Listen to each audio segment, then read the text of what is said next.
আজকে আমি খুবই সহজ পদ্ধতিতে ঘরোয়া উপকরণ দিয়ে সন্দেশ বিস্কুট বানিয়ে দেখাবো। আমি তুলিকা, আমার চ্যানেলে আপনাদেরকে স্বাগত। ভিডিওটা ভালো লাগলে লাইক শেয়ার করবেন, চ্যানেলটাকে সাবস্ক্রাইব করতে ভুলবেন না। তো চলুন রান্নাটা স্টার্ট করা যাক। আমি এখানে 1 কাপ ময়দা নিয়ে নিচ্ছি। এই বিস্কুটটা বানাতে মেজারমেন্টটা খুবই গুরুত্বপূর্ণ, তাই যে কোনো একটা বাটি বা কাপ মেপে সব উপকরণগুলো নেবেন। এবার আমি এর মধ্যে একটা আমুল স্প্রে দুধ দিয়ে দিলাম। 1/2 কাপ আমি এখানে বেসন দিয়ে দিচ্ছি, আর 1/4 কাপ আমি এবার এর মধ্যে সুজি দিয়ে দিচ্ছি।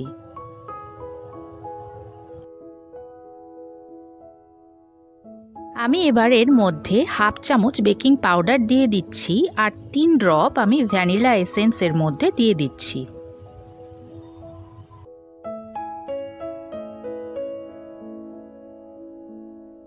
এবার আমি একটা মিক্সিং বোলে 1 কাপ চিনি নিয়ে নিচ্ছি। এটা আমি গুঁড়ো করে নেব।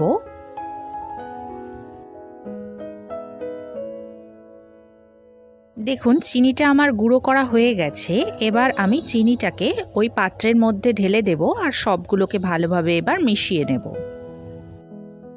এতে একবার হলেও এই রেসিপিটা ট্রাই করে দেখতে পারেন, আর আমাকে অবশ্যই কমেন্ট করেও জানাবেন।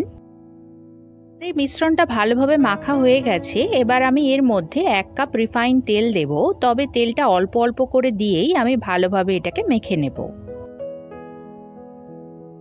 এই বিস্কুটটা বানাতে এই উপকরণগুলোকে তেল দিয়েই মাখতে হবে, অথবা তেলের পরিবর্তে ঘি দিয়েও মাখা যাবে, কিন্তু কোনোভাবেই জলের ইউজ করা যাবে না।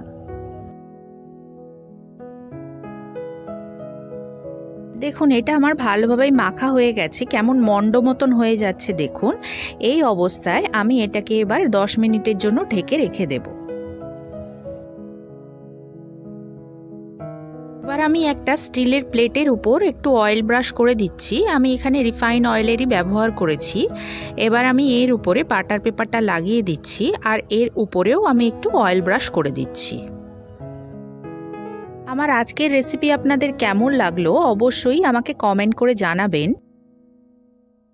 10 মিনিট হয়ে গেছে। এবার দেখুন এই মিশ্রণটা আমার পুরো রেডি হয়ে গেছে।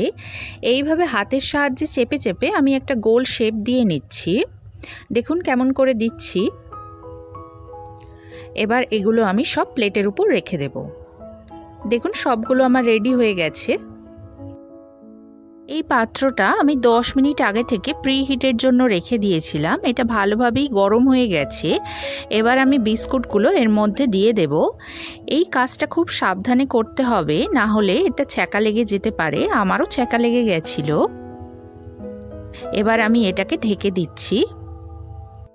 গ্যাসের লো ফ্লেমে 40 মিনিট পর আমি ঢাকনাটা খুলছি, আর একটা টুথপিক দিয়ে দেখিয়ে দিচ্ছি যে কোনো ব্যাটারি আর এর গায়ে লেগে নেই। বিস্কুটটা আমার পুরো রেডি হয়ে গেছে। ঠান্ডা হলে এবার নামিয়ে নেব।